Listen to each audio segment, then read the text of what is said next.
Good morning. We'll do a little Vinyasa. So we're gonna start in a child's pose. Now, if child's pose isn't great for you, you don't love child's pose, you can pick a different shape.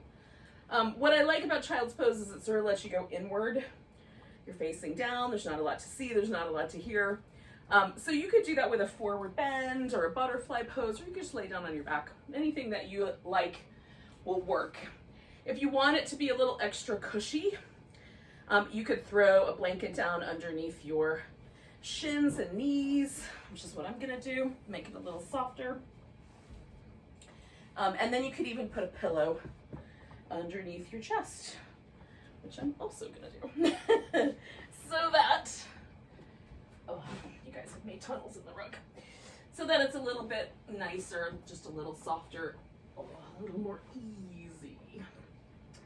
So often later in the afternoon, it feels nicer to me to get closer to the ground, but with the morning, it's a little nice to be a little propped up. You might have to build like a little stack of pillows to make it just right. The one thing about having the pillows is I have to turn my head to the side, so I'm going to do this side for a couple breaths and then I'll switch and do the other way.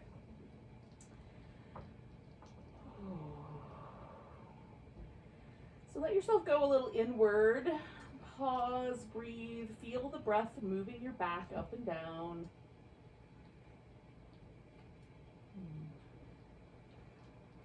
One of the other reasons I love child's pose is that it really tunes me into the back of my body. I usually experience the breath in the front, in the chest, and then belly.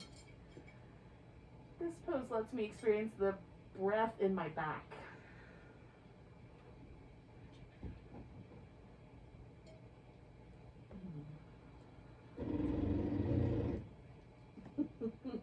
Nope, not so quiet. We'll do our best.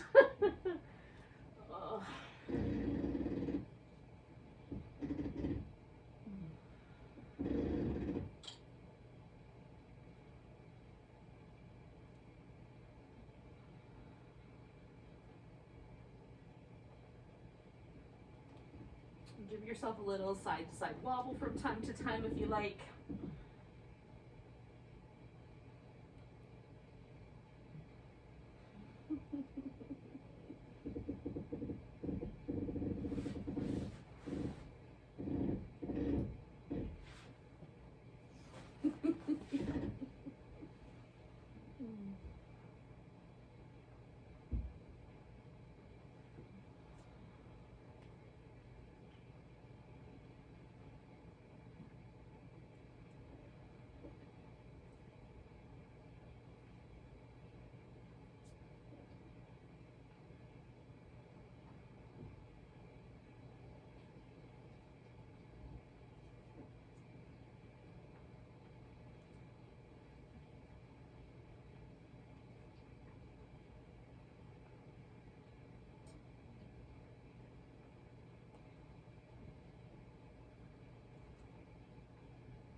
All right, so I'm going to do 2 more breaths.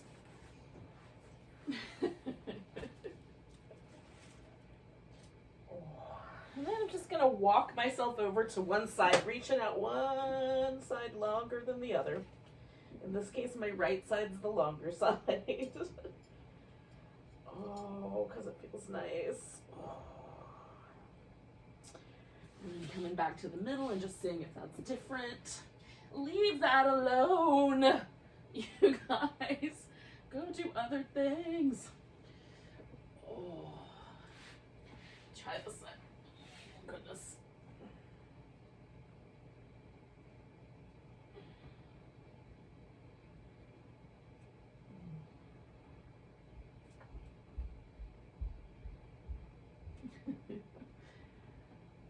Oh. Coming back to the middle. Taking a nice big breath right here in the center. And then I'm going to float myself up to all fours, where I will then put a heavier object on top of some things.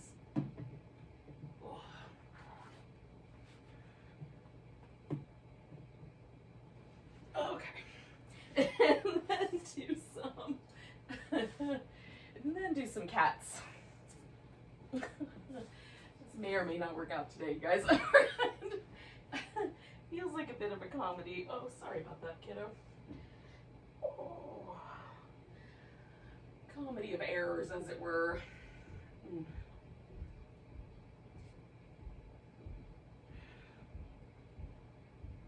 I know, leave it alone.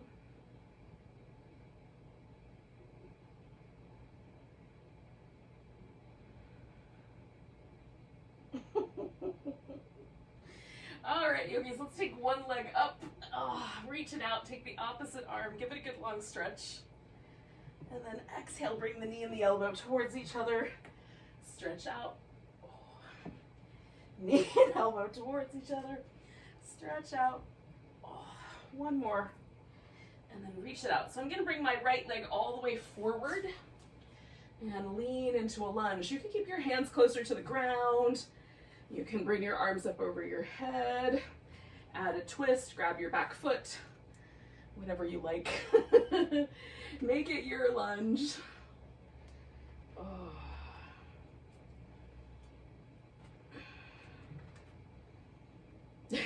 Take in one more breath.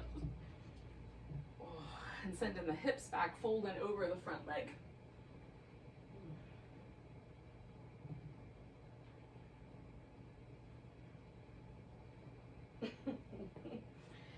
Alrighty, I'm bringing my hands over here to the left so I can take that right leg back behind me.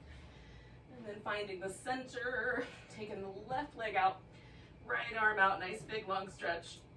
Curling in, stretching out, curling in, stretching out, curl in. Stretch out nice and long, bring that left leg forward, find the lunge.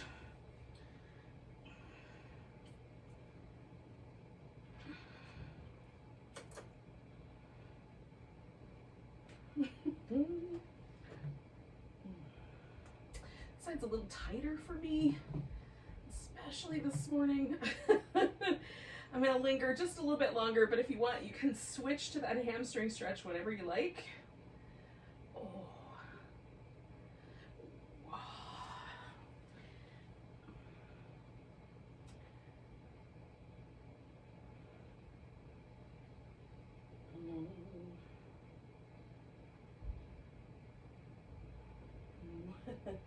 I'm going to do one more breath here with this hamstring stretch.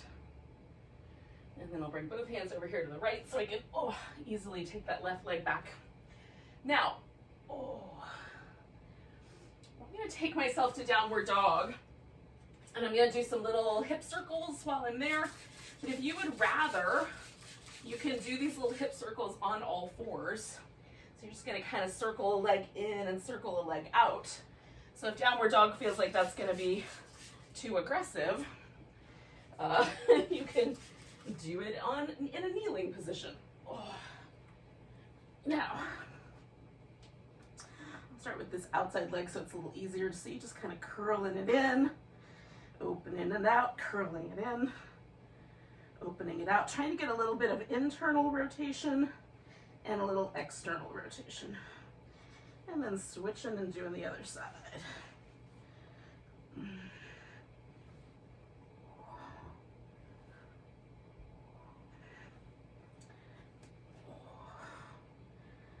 And then you can kind of press more firmly, if you like, into your downward dog, or do a little walk. And when it feels like you're ready to end your downward dog, come to a forward bend. And eventually we're going to go all the way up. But maybe if you're willing, take your feet a little on the wider side and just sort of sway over. You can turn the toes if you like. Sway over to one side, maybe even reach around, kind of grab the outside of the leg or the ankle. Coming back to the center, coming over the other way.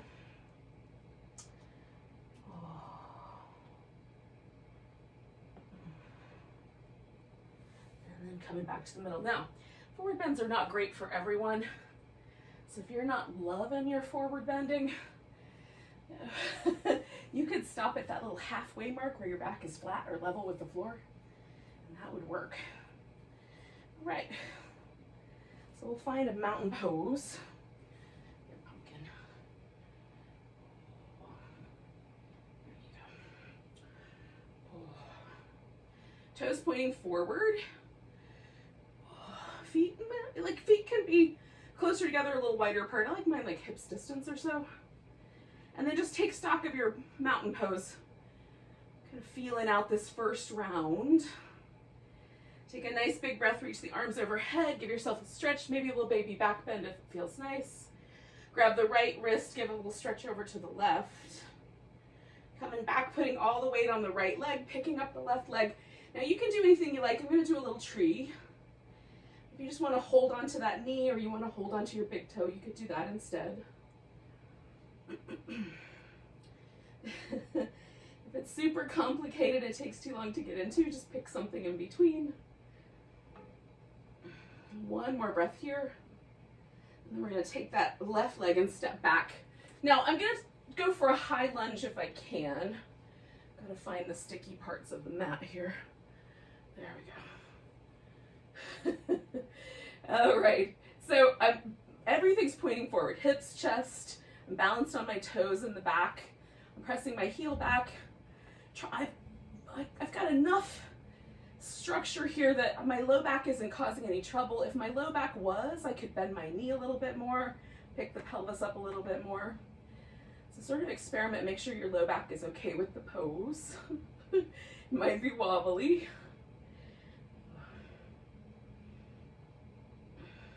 Take 2 more breaths. Now, I'm going to take both hands down to the ground. And before I go too far, I'm just going to come to this diagonal.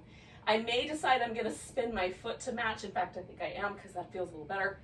And then I'm going to straighten out both legs, see if I can sink my heel toward the ground. This is quite a lot of sensation, so I'm not going to necessarily go too far. And there's a lot of sensation here in my hamstrings, inner thigh. It's a little kind of diagonal forward bending here. Then I'm going to bend my knee again and step it on back. Ugh. Now I go to downward dog usually first just because it gives me a home base, and then I come to plank. But you can go directly to plank and add, if you want, some little push-ups or something to make it a little more challenging.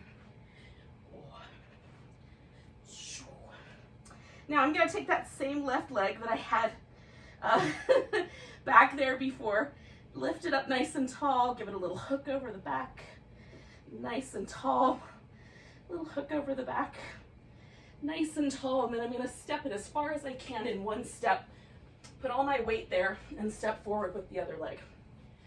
Come up halfway. Now you can do that differently. You can jump forward or walk forward with a bunch of little steps. The task is to get up to the top of the mat. So we do it however it works. All right, so we did a bunch of stuff on one side, different stuff on the other side. Can we feel a difference when we come back to mountain pose?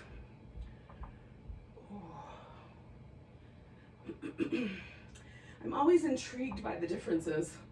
Take a nice big breath, reach the arms overhead. Maybe there's a little baby back bend. Grabbing the left wrist, taking a stretch over to the right. Ooh. Coming back again, all that weight's gonna go right into that left leg. And then I bring the right leg into tree, but you can do your version.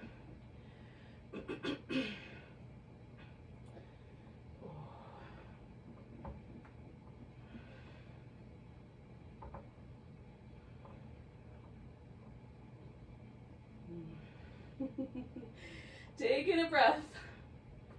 And then I'm going to take this right leg and step back, and hopefully, within a short period of time, find a reasonably stable high lunge. I might be wrong about that. It might be a reasonably wobbly high lunge. So pausing. Whoop. Taking some breaths.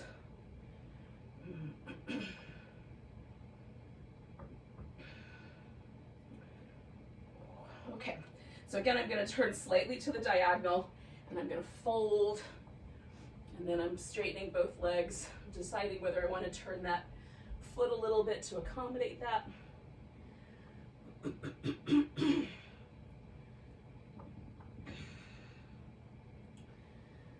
Oh.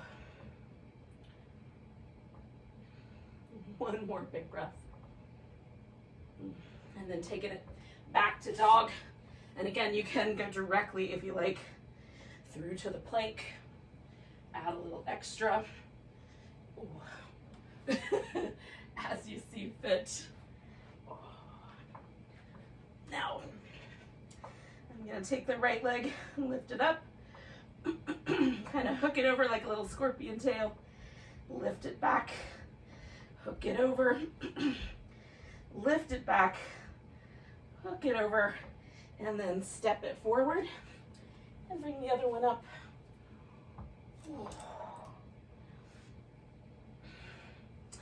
And then coming all the way up to a standing position. And again, we just find ourselves back in mountain pose, wherever that landed us.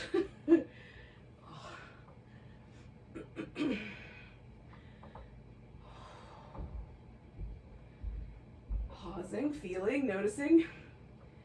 A little sip of water.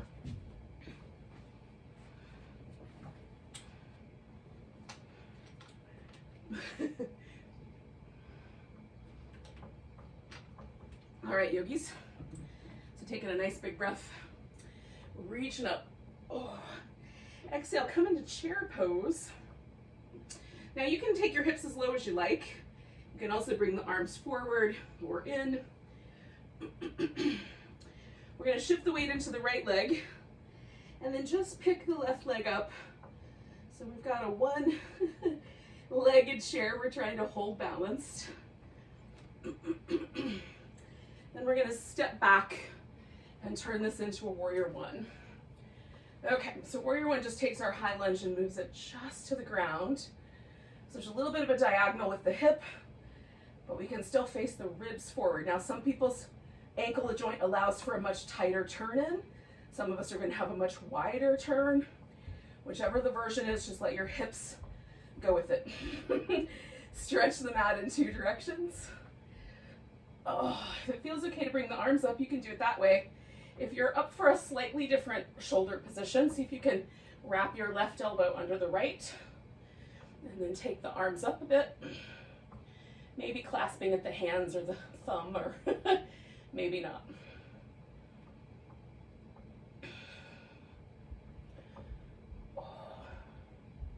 Now once again, I'm going to turn to this diagonal and fold forward, but this time leaving my knee bent and leaving my arms in this position. Now gravity is a little different. Relationship to the shoulder stretch.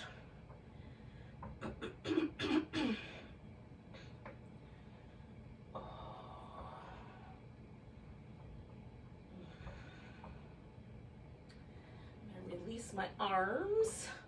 Straighten out this front leg. I'm just going to open my heel in the back a little wider so I can take this into triangle pose. You can come up higher or down a little lower. Stretch out your back nice and long. Just find a happy spot in the middle somewhere.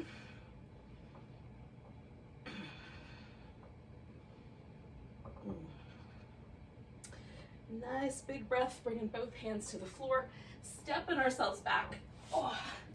And again, you can do the vinyasa of the plank in the lower, or you can just hold your dog if you like.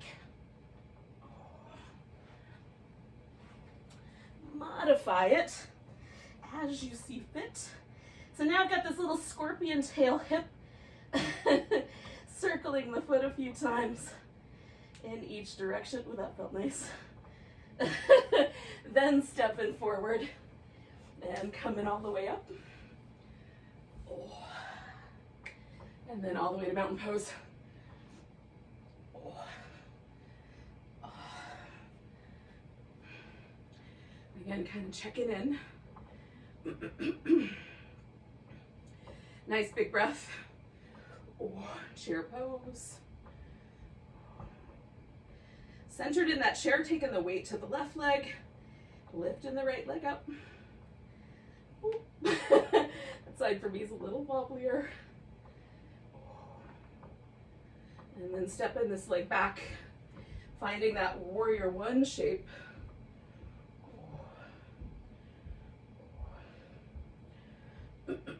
Now, last time I put the left arm on the bottom, so I'm going to see if I can get the right arm on the bottom this time.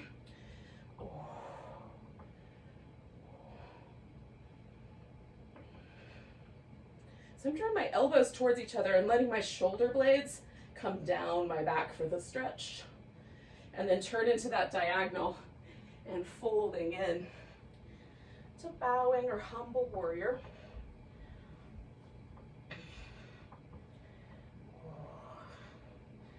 Stretch the mat between your feet if you can, so you've got good active legs here.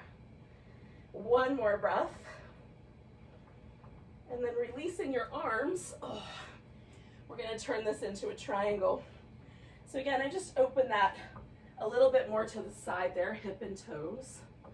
And then sort of lift up and stretch out. It's a different way to come into triangle than a lot of us may have learned originally, but it's kind of fun. It's fun to try it differently. Oh, nice big breaths.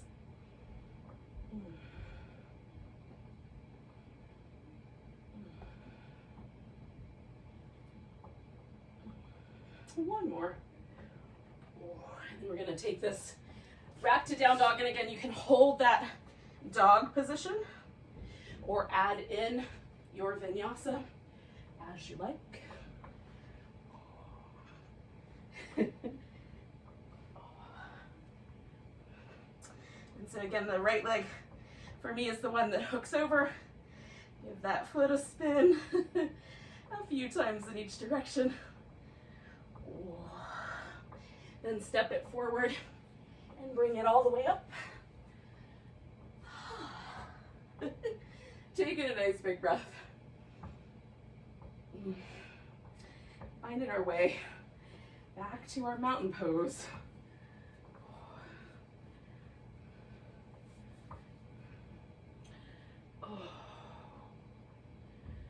And just noticing if there's a difference. And for me, there's a difference. I feel a little bit lighter, a little bit taller.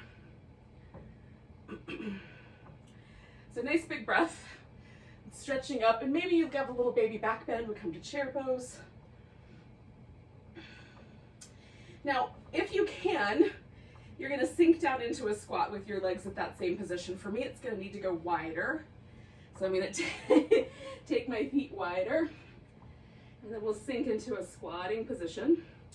Now you can drop your torso forward, wrap your arms around the back if you like, for the malasana or bead pose, strand of beads. Variation, you can keep your heart lifting and a little bit more of that neutral curve in your low back if that one feels better. Squatting can be difficult. We're gonna try 2 more breaths together, but if you're done, you can sit down on the mat when you're ready. So some people can just sit down.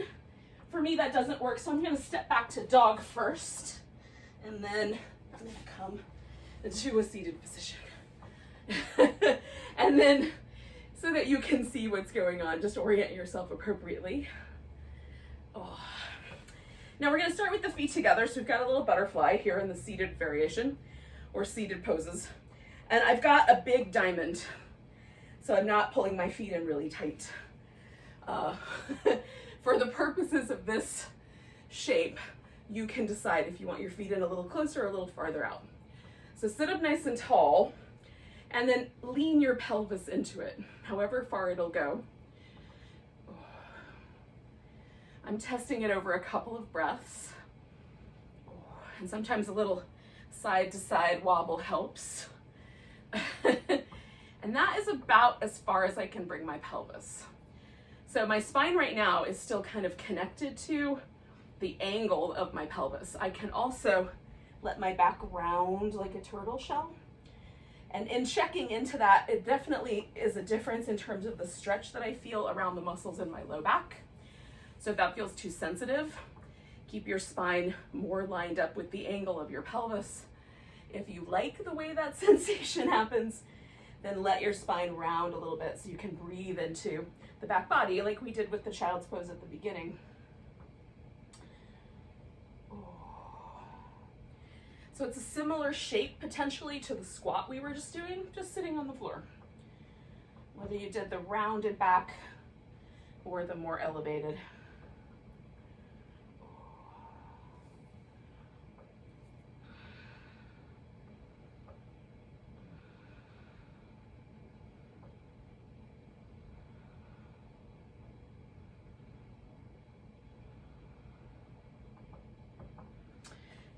Come all the way up, lean back a bit, straighten out the legs, give it just a moment. Oh.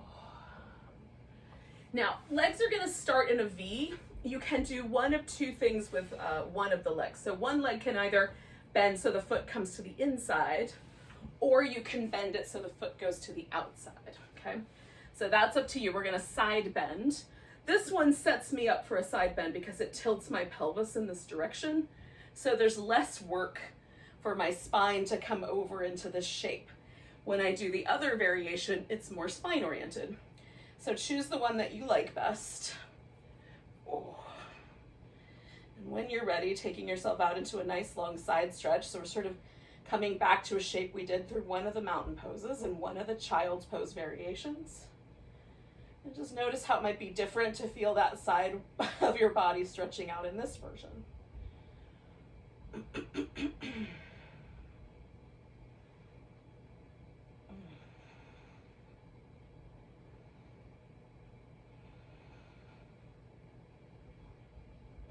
We're going to take this out. So I'm going to lean and unwind my leg back to the beginning before I come all the way up. And before I go to the other side, I want to just take a moment. It still feels like I'm leaning in that direction. I don't want to go anywhere just yet. I'm going to let my spine kind of come back to neutral, and I'm also just giving my hip joints a little bit of movement, just leaning from one side to the other.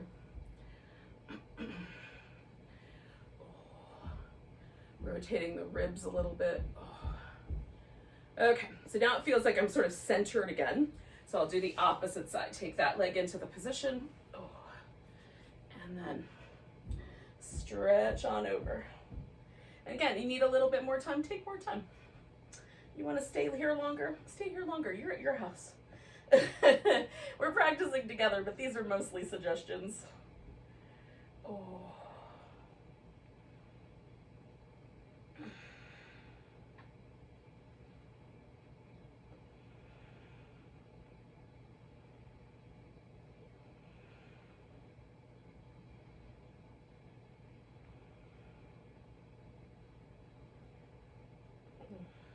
Two more breaths.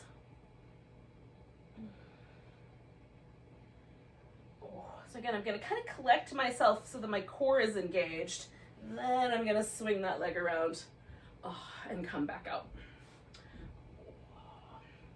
All right, so we got one more pose while we're here, but take a few moments and let yourself relax. And when it feels like things are kind of back to neutral, then you can decide whether you're going to take your legs out in this wide V or you're going to bring them together closer, but straighter legs folding forward down the middle.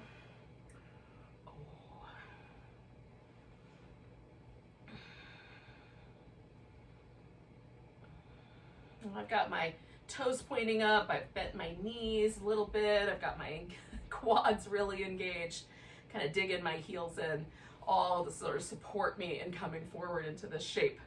So if you're doing it with your legs closer together, you can do similar things, even bend the knees quite a bit to take some of the angle of torque on your hamstrings out, or you can leave the legs straighter and stay a little higher up with your torso. See which one is best. And then when we're ready, we'll come all the way up. Oh, we're gonna bring it together. Now we're gonna do a couple things lying down on our back, and I have a couple of props I'm gonna wanna use at the very end just to get comfortable. So I'm gonna have a pillow and a blanket nearby for myself. Oh. And then rolling down, I'm going to go as slow as I can, try to engage a little bit through my core so that, I just ask a little more of myself. I might as well. If I'm transitioning down there to the ground, I might as well use it as an opportunity to do some core strength. All right, so we've got the legs here. We got one leg up on top of the other. If this works, if this doesn't work, then you won't do it this way. And then just drop the legs over to one side. So we're gonna get a little reclining twist in. If it's better, stack your legs. If you want, you can grab your big toe, stretch that leg out, or use a strap. Oh. I sort of like this eagle-y wrap position most of the time. Sometimes it's better with some extra fluffiness under the edge. We're not gonna stay too crazy long. So one of the things I love about a reclining twist is I get this really lovely stretch across the outer hip as well as through the pectoralis muscles here on the chest and up to the arm. Notice if that's true for you, if this is mostly just a spine twist. Take in one more breath. And then, coming back to the middle. Oh, that felt good.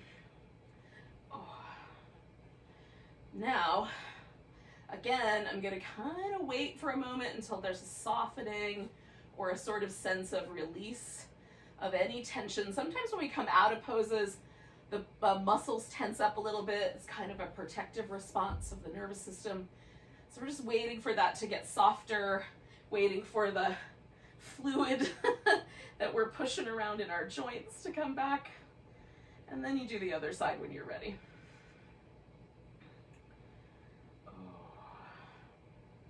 I find the older I get, the more I kind of want to linger in the in-between spaces.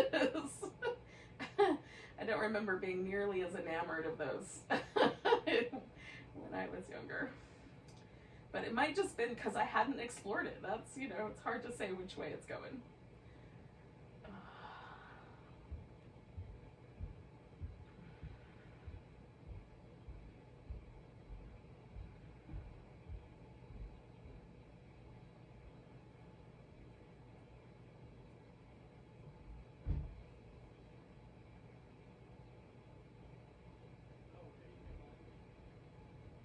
Taking 2 more breaths.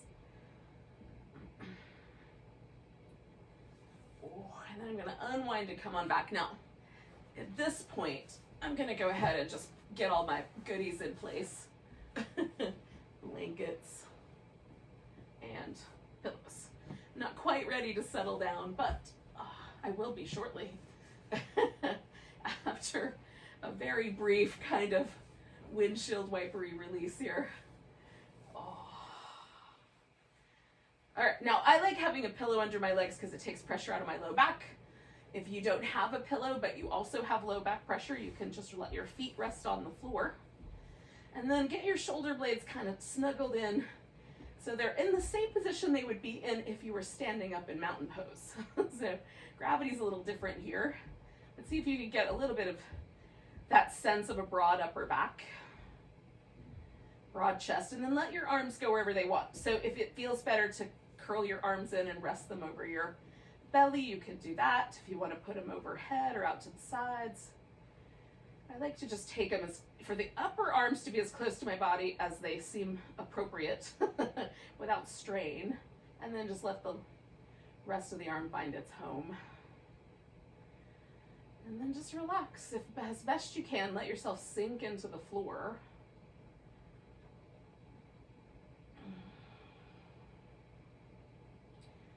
Kind of think about it as giving in to gravity, letting letting gravity hold on to me so I can let go.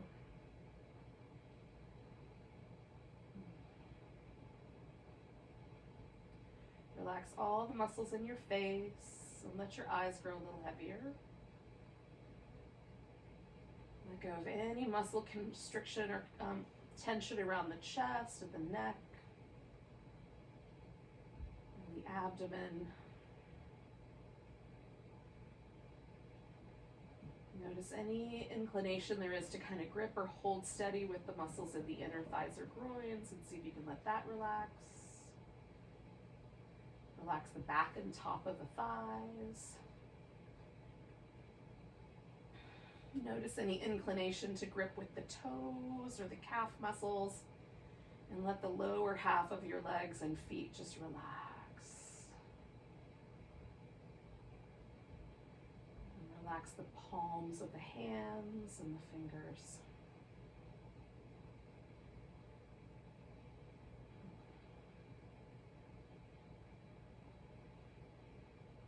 The whole body supported by the floor, allowed to relax.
I think that's our cue. So we'll take a nice big breath. Big deep sigh. Wiggle your fingers and toes, yogis. Give your wrist and ankles a little movement. And then we'll stretch out.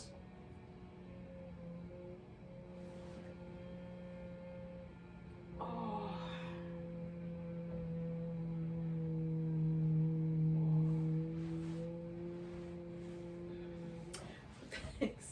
Thanks for joining me for a little vinyasa in the morning.